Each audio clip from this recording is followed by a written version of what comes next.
My mother still is in Lawrence's Mansions. I'm in Lawrence's Mansions. My sister is in Lawrence's Mansions. My niece is in Lawrence's Mansions. We have a good crowd now, like family, and we had another two, but they got houses. They're over in the new houses at the moment.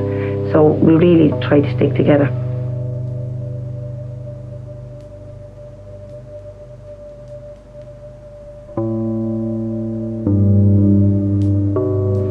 They're all so close to one another. I mean, there's nieces, there's nephews, there's aunts, there's uncles, mothers and fathers, grandmothers and grandfathers, they're all around. We were that kind of community. It was a community one time that there was no outsider really came into the area. It was all cousins and aunts and uncles.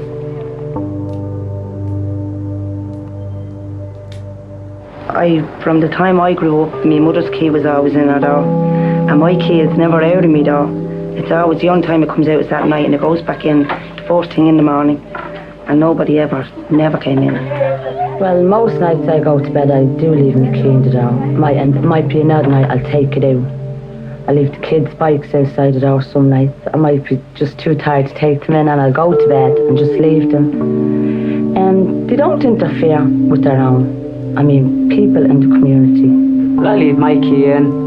I come home last week and let my door open all night. My neighbour now, I have good neighbours on my balcony. I mean, I walk out in that balcony and I go out.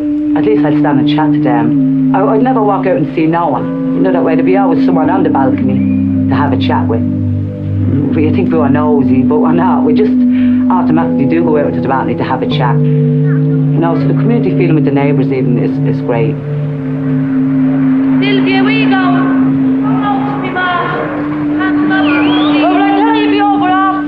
Like, you never, if you are in bad humour, you'll soon get out of it from the balcony, because someone will come along and talk to you.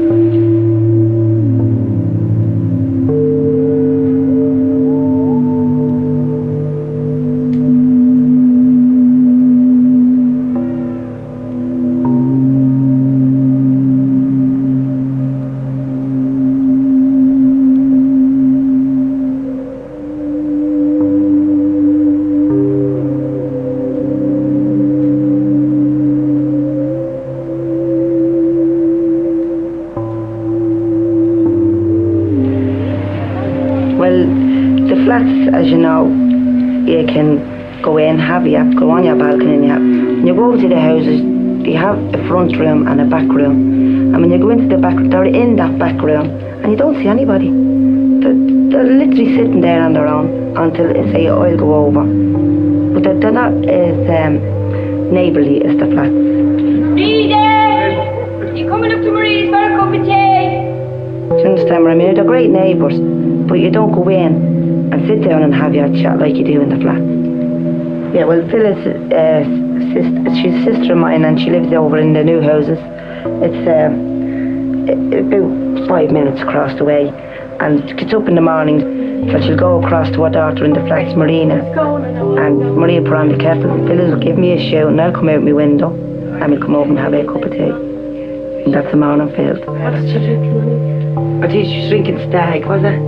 Bulmers or something. That's great. It's a great feeling like that. You can just say, well, I'm going over to my nieces, and I'm mad in all the stages. I think it's terrific. Put up on the table.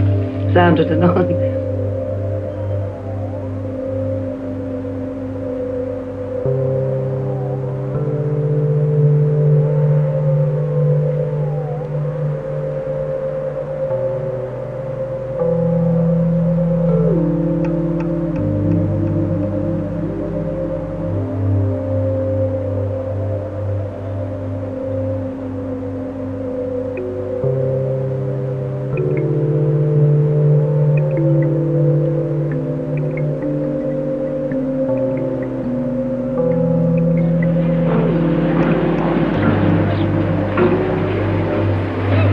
Street was beautiful one time. You know, you'd walk into it, it was a place that you wasn't seeing, and then when people did come in and have a look at it, I mean, it was beautiful to look at. There was loads of shops, and the corporation just, I think they had it in their mind that we were going to be demolished, and we'll put them all out. It's really disgraceful the way it's had to get.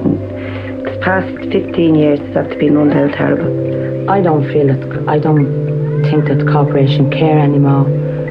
Maybe it's just their way of letting the place get run down so bad that they think they can run the people out of it, you know. The maintenance is just terrible.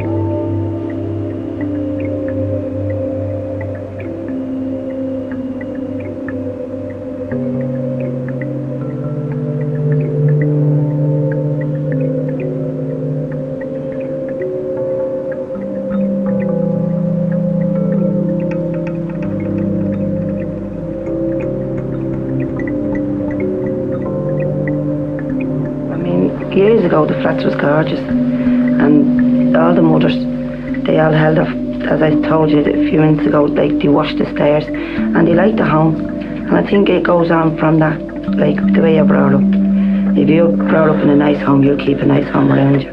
I mean, I love my flat and I like to keep it nice. It doesn't bother me what the outside of the flats look like. It does look terrible, but my home is my home and that's it. I like to keep it the best I can. Oh, look at that. People's body to get things in the home, they get things out by the week, but to have a nice home, because they were always used to a lovely home. It really puts down to that you're used to things, you know, and you just don't like to see a home getting run down when you're after being used to a good home for so long.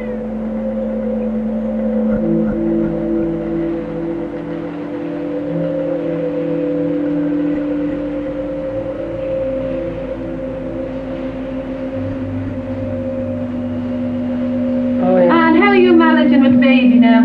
Oh, grand. And is there enough room like in the flat? No room. So many of now, where is she now? She's still sleeping with me in the bed. The baby's on his own in the sitting room. So there's and many of you now in one bed, like? 3 was in the one bed.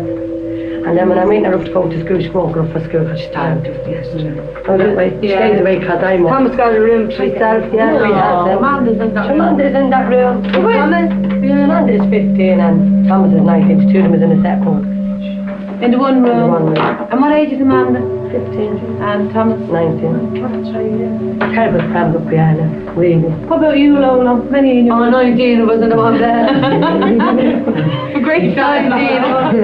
Can't tell me to go on the pier, I tell you. Just on the trail, not the pier.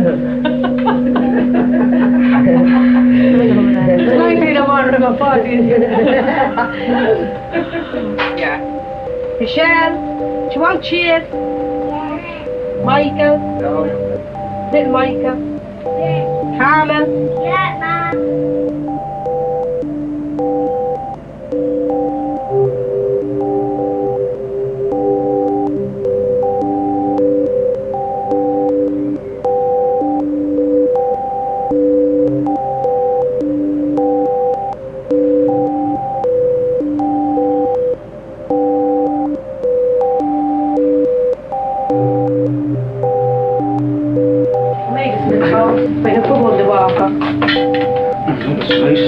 That's lovely, eh? Which I like. Yeah. Sandra helped us do that. It's lovely. There is. Did it take long to make it? No. Yeah, and then your garlic. The what? Which the brown spig? That looks lovely. Then it's nice.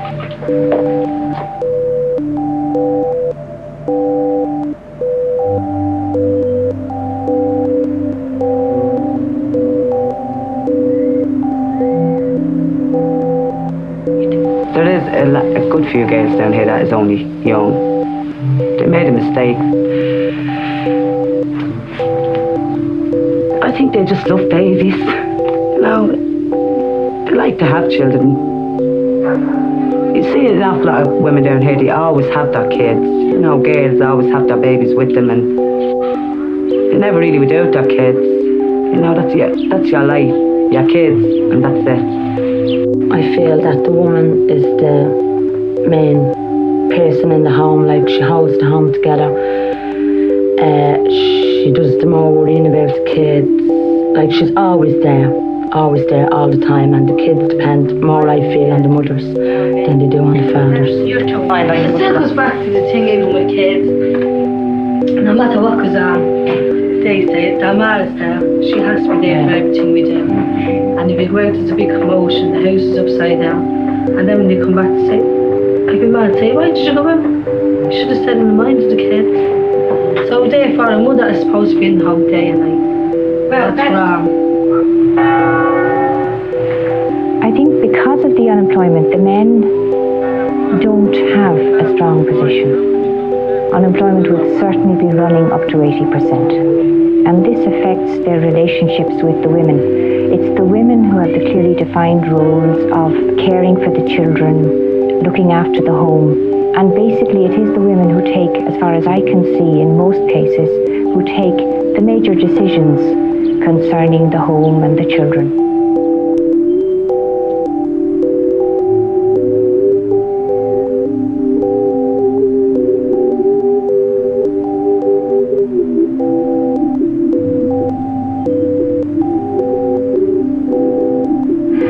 Playgrounds are absolutely invaluable in providing the children with a space where they're well supervised and where they can enjoy themselves and play games. I feel myself that the children who come from Sheriff Street start off with the cards marked against them. Where they're born, the name of the place, the fact that there's such a high unemployment level means that it is much more difficult for them to succeed, whatever success means, in their lives than for others. When they're in primary school, you can you can talk to your kids, what you say goes. But when they get to a certain age, they get out of hand. Well, they try to get out of hand till you put them down again, and then you're the worst in the world for doing that. It was very hard at first when they started coming into that teens. Different opinions, different attitudes, but you just have to try and do the best you can for them, to help them along. Always give them a bit of encouragement, right from wrong. You can't do any more than that.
Very much employment, they start to stand around corners, and I really don't know how to get by, but they do.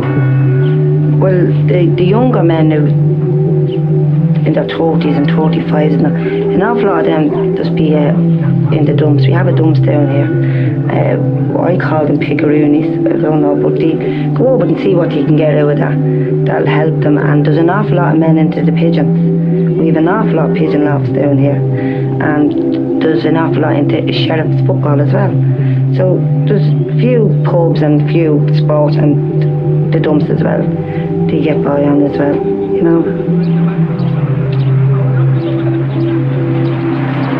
Well, I feel every man wants a job, They feel degraded because they can't walk, they can't get work. They're standing around, they're going into the pubs, sitting over a drink. They might be borrowing for a drink and coming out drunk, just going home,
two of the women have said that the men have remarked to them that they're more cheeky now than they were before. I think it has given them a sense of their own self-worth. The difference that it has made to you in your relationships then with the men in your life, Yeah. or the men out of your lives, or My husband said I whatever. got very brave. He said you got very brave. Tell us more. Give him back cheek when I never done. She got that cap on from me. I told her to do that. But did you think any more about that? This club made us independent. We know we can sit there and read and write, and we can go about things where we want to. That's what it's given We us. can sort out else without panicking. That's given us great independence. Well, a woman has a say now, more so than she did years ago. I mean, the man was always the one to domineer, the woman couldn't. But, I mean, in regards of if you want to keep your man, my ma used to always say this, is to feed him and in the bed all the time. That's how there was loads of kids years ago. So this day and age, you can turn around and say no, and that's it, he has to accept. But years ago, you couldn't, you'd get a dig. Years ago, if you said no. My ma used to tell me she used to get digs. Stand up for yourself. You know, if you have a man, you kind of go by him all the time. Well, your mother learned you that, always go by your man. But the centre kind of helped you that way, that you could come home and say, well, if he wanted sex and you didn't feel up to it, well, that was it. You didn't feel up to it. You could tell him that. You know. It's my anniversary tomorrow, girls. Anniversary. I'm a year divorced tomorrow. Yeah, no, you're divorced. And I'm breaking me. I just Yeah, but I mean, the women now in the 80s have changed from we were growing up. Like, it's not the way it was years ago. Like, the woman had to be there. Even if they were going through a bad patch, like, they had to stay with one another. Whether they were happy or not. Yeah. I think it was just a thing in them days. Yeah, like now they're more open. Like, more different now. Like, it's nothing new. I'm awaiting my husband. Like, I'm glad in a sense that I am awaiting. Because I wouldn't be able to go through that life. Going through a bad patch, like, try their best to keep the marriage there if they are really happy, if they do love one another. But other than that, if they don't, if it's really one partner, they're better off breaking up.